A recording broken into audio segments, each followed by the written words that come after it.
Kjarnasaga kristinnar trúar, píslarsagan, sagan af krossfestingu Krists, er saga af áfalli, af tragískri lífsreynslu einstaklinga, ekki aðeins hins krossfesta heldur einnig þeim sem voru vitni af því sem gerðist. Sagan lýsir vonbrigðum, vonleysi, örvæntingu og uppgjöf, en hápunktur frásögunar hjá guðspjallamönnunum Mattheusi og Markúsi er þegar Jesús hrópar á krossinum: Guð minn, hví hefur þú yfirgefið mig? Þessi orð Jesú enduróma orð sálmaskáldsins úr Davíðssálmi 22 þar sem segir: Guð minn, hví hefur þú yfirgefið mig? Ég hrópa en hjálp mín er fjarlæg. Guð minn, hrópa ég daga en þú svarar ekki, og nætur en ég finn enga þró. Það er algengt að einstaklingar sem upplifa alvarleg áföll í lífinu spyrji þessarar sömu spurningar: Guð minn, hví hefur þú yfirgefið mig? Að finnast Guð hafa yfirgefið sig er þá gjarnan vísbending vonbrigðin, vonleysið, örvæntinguna og uppgjöfina sem viðkomandi er að glíma við. Glíman við Guð andspænis áföllum í lífinu reynist mörgum erfið. Það hlýtur að vera hlutverk guðfræðingsins að leitast við að tala inn í þá reynslu, án þess að telja sig endilega eiga alltaf réttu svörin. En fyrst og síðast er það köllun okkar allra, hvort sem við erum guðfræðingar eða ekki, að vera til staðar, að bjóða samfylgd þeim sem heyja þessa glímu. En stundum eru það guðfræðingarnir sjálfir sem verða fyrir áföllunum og sumir hafa eftir slíka glímu sest niður til að skrifa reynslu sína í þeim tilgangi að deila með öðrum sem vilja á hlýða. Og hér kemur ein slík frásögn. Þegar ég var 41 árs gömul þá missti ég hæfileikann til að lesa. Á þeim tíma þjáðist ég mígreni sem varði samfellt í 18 mánuði. Þar sem ég gat ekkert annað gert þá hlustaði ég mikið á þjóðlagatónlist, en í henni fann ég huggun hjá konum sem sungu erfiðleikana í lífinu, gildi ástarinnar og Jesús sem gaf þeim styrk til þess að gefast ekki upp. Þjáningin opnaði sál mína og það var fátt sem veitti mér eins mikla huggun og þessi lög.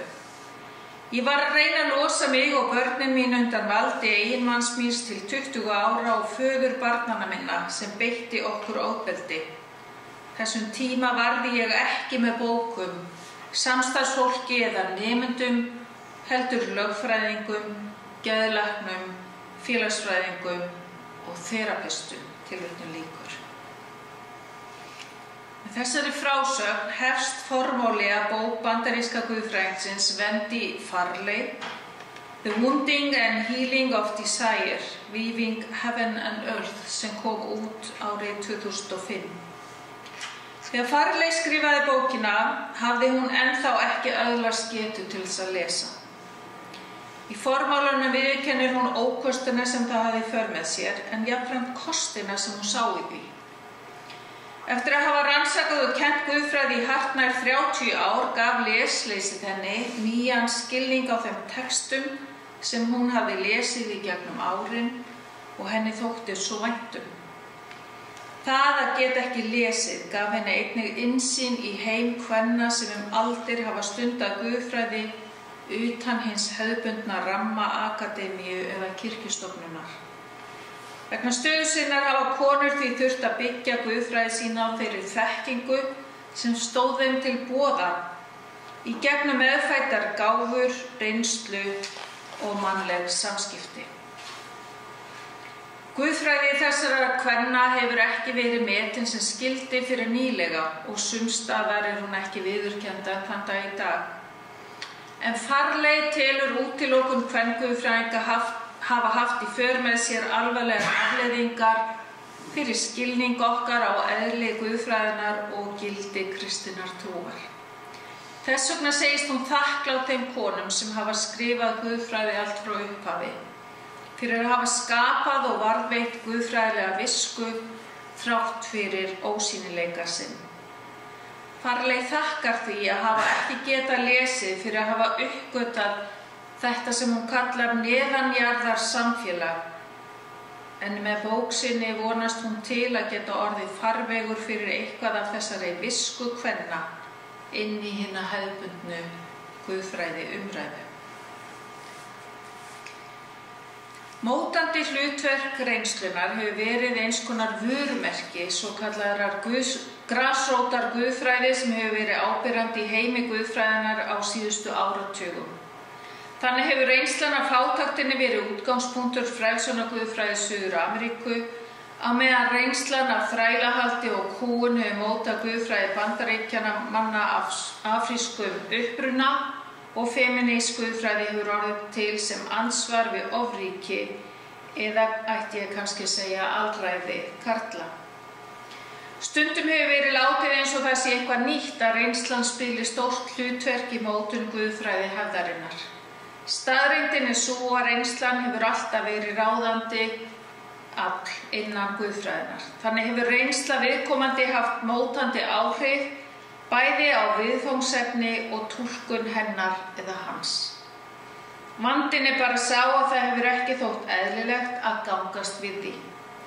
Þvert á móti hefur verið látið eins og guðfræðingurinn hafi átt þess kost að hefja sig yfir sína eigin reynslu eða stíga út úr líkama sínum og skrifa bæði tímalausa og staðlausa guðfræði. Þannig hefur guðfræðingurinn gerst sekur að alhæfa út frá eigin reynslu eða normalísera eigið sjónarhorn. Þess vegna hefur á síðustu áratugum ekki aðeins verið lögð áhersla á mikilvægi reynslunar í guðfræðiumræðunni, heldur einnig að guðfræðingar viðurkenni hvernig staður og stund hefur mótandi áhrif á það, hvað sagt og af hverju. Við eigum gott dæmi hlutverk reynslunar í guðfræði Martins Lúthers sem tíðum háði sín sálarstríð þegar óttinn og vonleysið helltist yfir hann. Eins og kunnugt óttaðist Lúther reiði Guðs sem hann óttaðist að beindist að honum líkt og reiði hins jarðneska föður sem taldi soninn engan veginn geta uppfyllt væntingar sínar til hans. Angistarfull leit Lúthers að hinum réttláta Guði bar loks árangur þegar það rann upp fyrir honum að það var ekki hans að vinna sér inn réttlætingu frammi fyrir Guði, heldur var réttlætingin gjöf Guðs til hans. Í því var einmitt náð Guðs og fagnaðarerindi fólkið á meðan hlutverk lögmálsins, þess sem Guð krafðist af honum, fólst í því að hjálpa honum að skynja ófullkomleika sinn, sitt synduga eðli og hjálparleysi frammi fyrir Guði. Góðu fréttirnar voru því þær að hann ætti að setja traust sitt á Guð, góðan og kærleiksríkan Guð en ekki reiðan Guð sem beið eftir tækifæri til að ná sér niður á honum eins og hann þekkti úr samskiptum sínum við sinn jarðneska föður. Það nýja í guðfræði Lúthers var einmitt áherslan á tilvistarlega leit manneskjunnar að réttlátum Guði. Þessi breyting fól í sér að í stað hinnar abstrakt spurningar réttlæti Guðs kom tilvistarleg spurning sem varðaði gjörvallt líf einstaklingsins, verk og hugsun, sál og líkama, ást og þjáningu. Þessa áherslu hafa lúterskir guðfræðingar síðan leitast við að flytja áfram inn í nýja tíma og nýjar sögulegar aðstæður. Í bók sem kom út árið 2012 segir Diana Thompson, lúterskur guðfræðingur og prófessor í guðfræði, frá reynslunni af því að greinast með 4. stigs brjóstakrabbamein og baráttu sinni við sjúkdóminn. Bók Thompson sem ber heitið Hoping for More, Having Cancer, Talking Faith and Accepting Grace eins og titill bókarinnar gefur til kynna tilraun til að tala trú andspænis þeirri ógn sem alvarlegur sjúkdómur felur í sér, en jafnframt leit að von og náðugum Guði í aðstæðum sem einkennast oft og tíðum af vonbrigðum og vonleysi, stundum örvæntingu og jafnvel uppgjöf. Þegar Thompson fékk fréttirnar af krabbameininu árið 2008 var hún 42 ára gömul. Þá hafði brjóstakrabbameini dreift sér út í beinin. Bak hennar var tvíbrotið sem var afleiðing af sjúkdómnum. Henni var sagt að lífslíkurnar fyrstu 5 árin eftir greiningu væri innan við 20% og lækning væri ekki inn í myndinni. Í bók sinni talar Thompson það hvernig hún missti getuna til að tala við Guð fyrstu mánuðina eftir greiningu, hversu fjarlægur henni fannst Guð vera. Hún talar spurningarnar tilgang og merkingu sem leituðu á hana, möguleika á kraftaverki og hvernig hún forðaðist að biðja Guð lækningu. Meðvituð alla þjáningun í heiminum og það fólk sem þjáðist ennþá meira en hún. Hún talaði líka gildi umhyggjunar og hvernig náð Guðs miðlað í gegnum fólk sem stendur með þér í þjáningunni. Þótt hún hafi allan tíman verið sannfærð að Guð hafi ekki sent sér krabbameinið, þá hún þakklát fyrir það hvernig skilningur hennar og náð Guðs á óendanlegri elsku Guðs dýpkaði í gegnum reynsluna af þeirri umhyggju sem henni og fjölskyldu hennar var auðsýnd á þessum erfiðu tímum. Í lok bókarinnar veltir Thompson því fyrir sér hvað það í raun og veru merkir að vera hugsanlega meðal þeirra 20% sem lifa lengur en 5 ár eftir greiningu. Að lifa með vitneskjunni það að krabbameini sé í líkamanum, þó að sjúkdómseinkennin láti lítið fyrir sig fara, felur í sér stöðuga baráttu. Þó hún leitist við að hvíla í núinu, þá heyr hún stöðuga baráttu við togstrautuna á milli þess að vera þakklát fyrir það sem og óttan við það sem kann að koma. Og hún hefur ekki skipt skoðun varðandi það að krabbameinið hafi verið gjöf frá Guði. Það kemur á hennar mati alls ekki til greina. Að sætta sig við lífið eins og það telur hún ekki þurfa að þýða að hún þurfa að vera þakklát fyrir þjáninguna, angistina og sorgina. Hún hafnar því að krabbameinið hafi haft tilgang í sjálfu sér. It just happened, segir hún. En þrátt fyrir allt þá náð Guðs að verki og fyrir hennar tilstilli vonin eitthvað meira, lifandi veruleiki.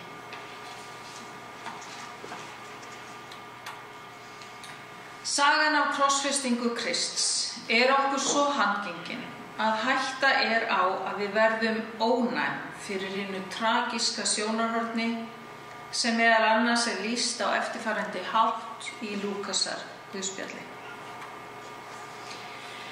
Og fólkið allt sem komið hafði saman að horfa á sá nú hvað gerðist og barði sér á brjóst og hvarf frá.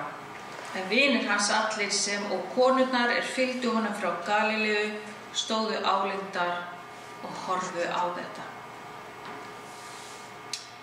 Engu að síður höldum við áfram að segja þessa sögu, að predika út frá henni, að vísa til hennar í söngvum, ljóðum og sálmum, að túlka hana í kvikmyndum eða öðrum sjónrænum miðlum og svo framvegis.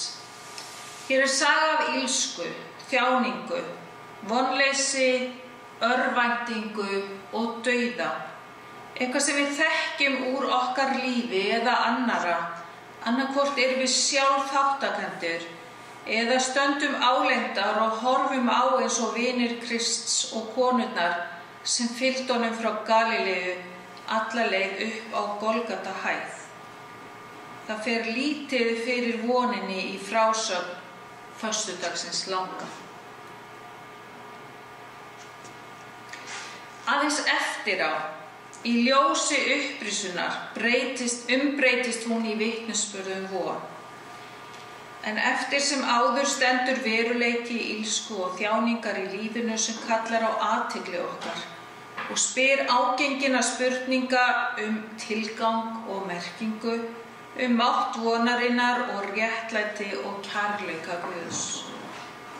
Slíkar spurningar kalla á athygli kalla á svör, þó svo að svör okkar kunni stundum að meiga sín lítils, andspænis veruleikanum sem við stöndum frammi fyrir. Það engin sérfræðingur í að hafa krabbamein. Og það heldur engin sérfræðingur í að tala krabbamein en niðurstaða Díönu Thompson, og hver getur ekki tekið undir þau orð.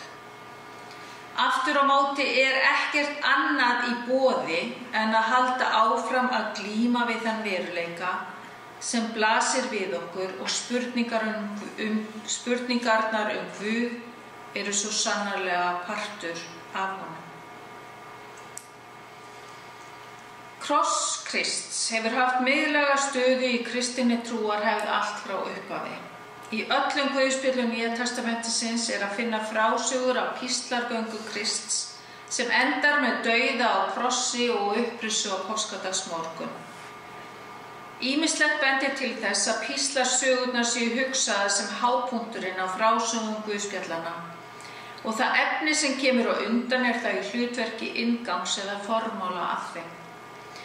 En það ljóst að boðskapur hinna kristnu hinn krossfesta Krists átti undir högg að sækja strax í upphafi. Þar sem í hinu gyðinglega umhverfi þótti óhugsandi að tala krossfestan Messias, en í samfélagi sem var undir áhrifum frá grískri heimspeki, þá var það ekkert minna en heimska að ætla fólki að taka trúarlegan vitnisburðinn þjáðan, hvað þá krossfestan Guð. Oft hefur af umfjöllun krossdauða Krists mátt ráða að krossfestingin hafi verið sjaldgæf, ef ekki einstök, aftöku aðferð á þessum tíma. Af samtíma heimildum á samt sem áður ráða að hér var að ræða útbreidda aftöku aðferð til forna, sem var meðal annars mikið notuð af Rómverjum á fyrstu öldinni. Í hinu rómverska samhengi var krossfestingin pólitísk og hernaðarleg refsing, sem helst var notuð í fælingarskyni til þess að stuðla að ró og friði í ríkinu og koma í veg fyrir uppreisnir, og því fór hún gjarnan fram á fjölförnum stöðum. Hér var óvenju hrottalega dauðarefsingu að ræða, sem venjulega átti sér stað í kjölfar pyntinga, til dæmis hýðinga, en í Rómaveldi var hún einkum notuð á sérstaklega hættulega afbrotamenn og meðlimi lægri stétta þjóðfélagsins.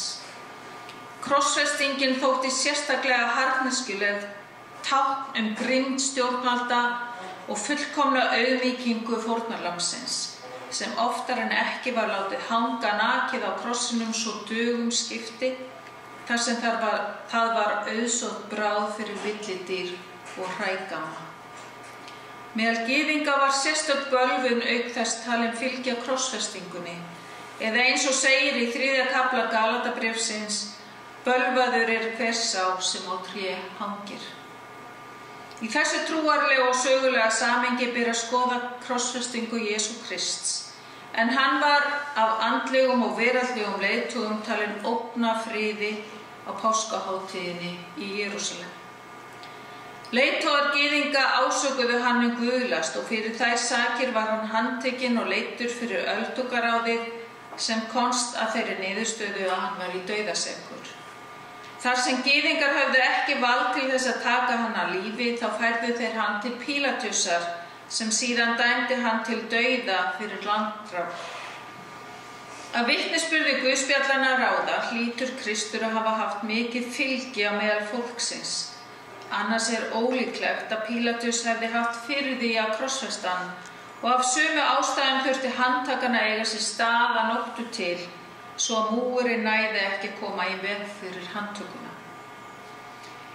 Í guðspjöllunum lítið sagt framkvæmd krossfestingarinnar sjálfrar, eða meðferðina á Kristi á undan, og fátt sem bendir til dæmis til þess að sú mynd sem meðal annars dregin upp í kvikmyndum, meðal annars í kvikmynd Mel Gibson eigi við rök að styðjast. Það þó mikilvægt að árétta að hér var hrottalega aftökuaðferð að ræða, og samkvæmt samtíma heimildum var Pílatus þekktur fyrir sérstaklega harðneskjulega stjórnunarhætti. Hvort tveggja leiðir líkum að því að krossfesting Krists hafi verið mjög þjáningafull, þar sem bæði ofbeldi og hrottaskapur hafi komið við sögu. Þessum sökum voru myndir af Kristi á krossinum lengi vel óhugsandi fyrir hið nýja samfélag. Allt þar til að bannað var að nota krossfestinguna til að taka afbrota og uppreisnarmenn af lífi á fyrri hluta 4. aldar. Eftir að hætt var að nota krossfestinguna sem aftökutæki og kristin trú hafði hlotið viðurkenningu yfirvalda, virðist uppruni krossins fljótlega hafa fallið í gleymsku þegar krossin sem sigurták leysti morðtólið af hólmi.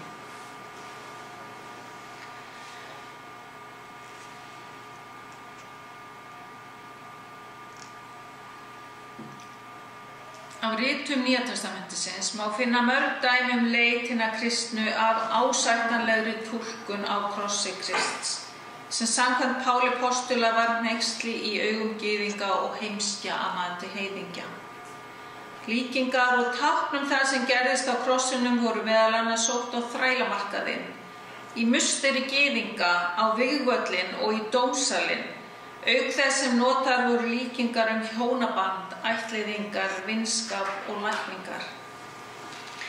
Þegar túlkunarsagan til umfjöllunar mikilvægt að hafa tvennt í huga. Í fyrsta lagi þá hefur kristin kirkja aldrei valið eina ákveðna túlkun á krossdauða Krists. Í stað þess hafa margir túlkunarmöguleikar fengið að standa hlið við hlið, þó nokkrir þeirra hafa verið meira áberandi en aðrir. Í öðru lagi eðli myndmálsins, þar sem hjálpræðiskenningar notast við myndir og líkingar til þess að tjá einhvern veruleika eða leyndardóm, sem ekki hægt að tjá á annan hátt. En það ber að árétta að því leyti til eru kenningar hjálpræði og frelsun á engan hátt frábrugðnar öðrum viðfangsefnum guðfræðinnar, þar sem líkingamál spilar lykilhlutverk í tungutaki guðfræðinnar. Á 16. öldinni kom fram hörð gagnrýni á hugmyndafræði miðaldaguðfræðinnar, ekki síst á ofuráherslu hennar á almætti Guðs og möguleika eða mátt mannlegrar skynsemi. Martin Luther var hávær í gagnrýni sinni á þessa túlkunarhefð sem hann kallaði guðfræði dýrðarinnar. Til mótvægis við hana setti Luther fram krossmiðlæga guðfræði í anda Páls postula, þar sem gengir út frá því að þekking okkar á Guði sé bundin því hvernig Guð birtist okkur í hinum þjáða Kristi á krossinu. Andstætt guðfræði dýrðarinnar, þar sem manneskjan hefur greiðan aðgang að Guði í gegnum skynsemina, þá leggur guðfræði krossins áherslu á það að Guð sé í opinberuninni allur annar en mannleg skynsemi gerir ráð fyrir. Þar sem andstætt væntingum okkar Guð velur að opinberast í veikleika en ekki styrkleika, í heimsku í stað visku, eins og Páll postuli orðar það í fyrra bréfi sínu til safnaðarins í Korintu. Með því að birtast í veikleika en ekki með því að beita almætti sínum,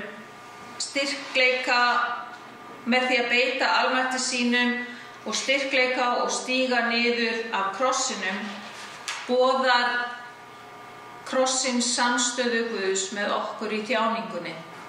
En jafnframt von endi þjáningarinnar, þar sem krossin ekki endastöðin, heldur fær aðra og stærri merkingu í ljósi upprisunnar. Lykillinn hér sú merking sem krossin fær eftir á í ljósi upprisunnar. Það sem blasir við þeim sem horfa á Krist krossfestan sjá aðeins sorglegan vitnisburð sigur hins illa yfir hinu góða.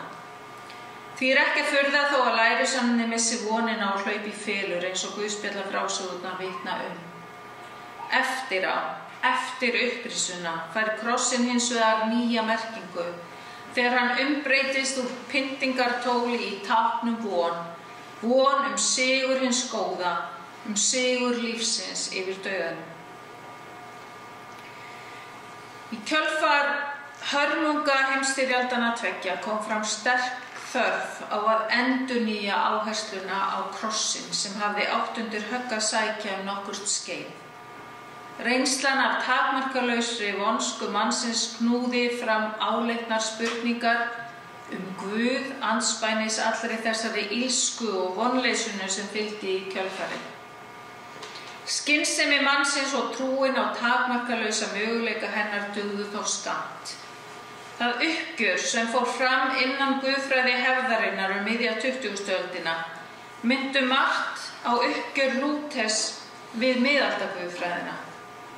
Sú guðfræði sem einblíndi á almætti hins fjarlæga og upphafna Guðs átti fá svör andspænis því sem hafði gerst. Bók Jürgens Moltmanns hinn krossfesta Guð sem fyrst kom út árið 1972 olli straumhvörfum í guðfræðiumræðunni í Evrópu og áhrif hennar breyttust hratt út.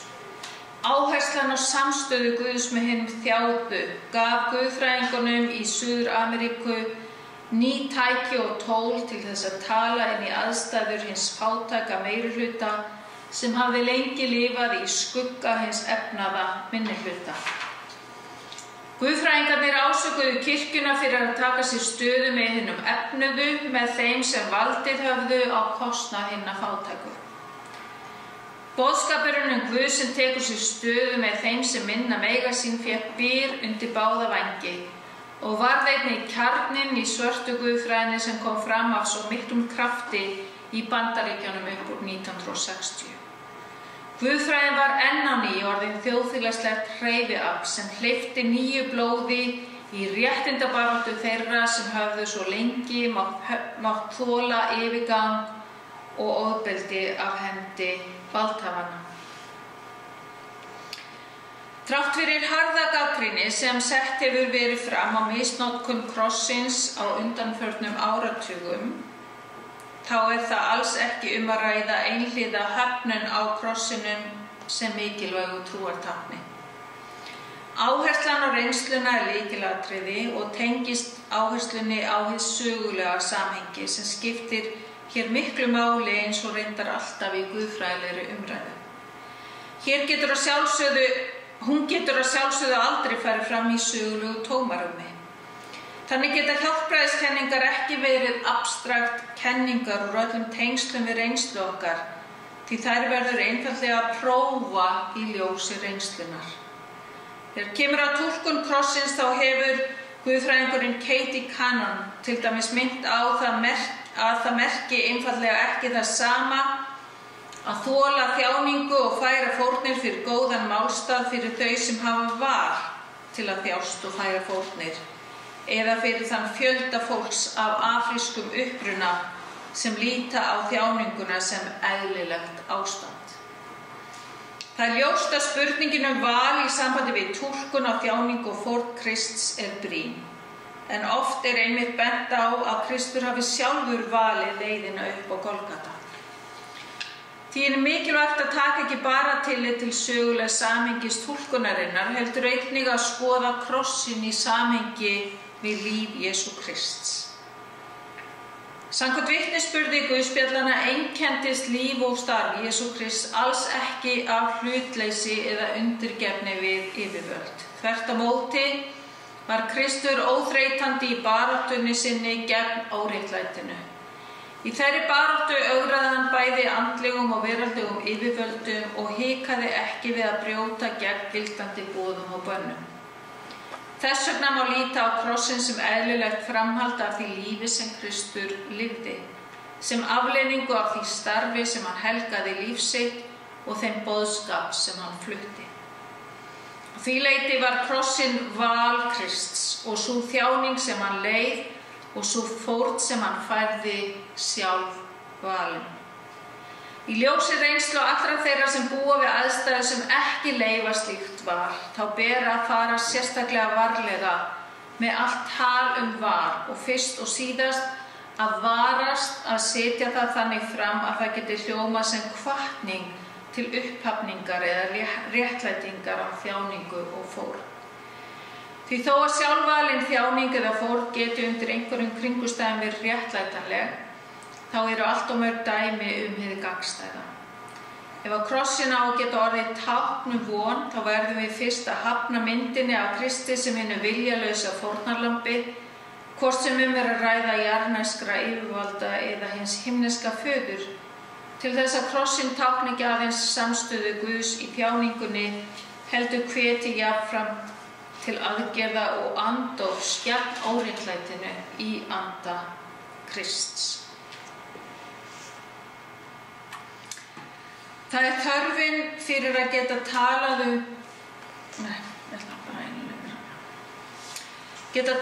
Guð í kringumstæðum sem einkennast af þjáningu, óréttlæti og illsku sem hefur rekið guðfræðinga áfram í leit að ábyrgri túlkun á merkingu og hlutverki krossins, þrátt fyrir mýmörg dæmi misnotkun hans bæði í fortíð og nútíð. Krossin sem tákn samstöðu Guðs í þjáninguna er sterkt tákn von í vonlausum aðstæðum. Hin ýmsu listform hafa oft reynst máttugir miðlar þessarar túlkunar þar sem krossin hefur verið staðsettur í hinu ólíka sögulega samhengi. Útlit Krists er þá gjarnan notað til þess að árétta þessa samstöðu Guðs í Kristi með hinum þjáðu, þar sem Kristur bæði lítur út eins og væntanlegir áhorfendur og hann er staðsettur í kunnuglegu umhverfi, oft í túlkun á þekktum sögum úr Guðspjöllunum. Dæmi slíka Kristmynd er þessi mynd úr myndaröð eftir Charles Nerge sem hann málaði á píslargöngu Krists á veggi Sankti Jósefs Mukasa kirkjunar í Mwanza í heimalandi sínu Tansaníu. Hér er myndefni sótt í frásöguna af konunum sem fylgdu Jesú grátandi á leið hans upp á Golgatahæð. Annað dæmi er mynd frá Kína sem listamaðurinn He Qi málaði út frá dæmisögunni í 25. kafla Matteusarguðspjalls, þar sem Kristur samsama sig með hinum hungruðu, þyrstu, heimilislausu, nöktu, sjúku og fangelsuðu og hvetur jafnframt til aðgerða til hjálpar þeim sem hann kallar mínar minnstu systur og bræður.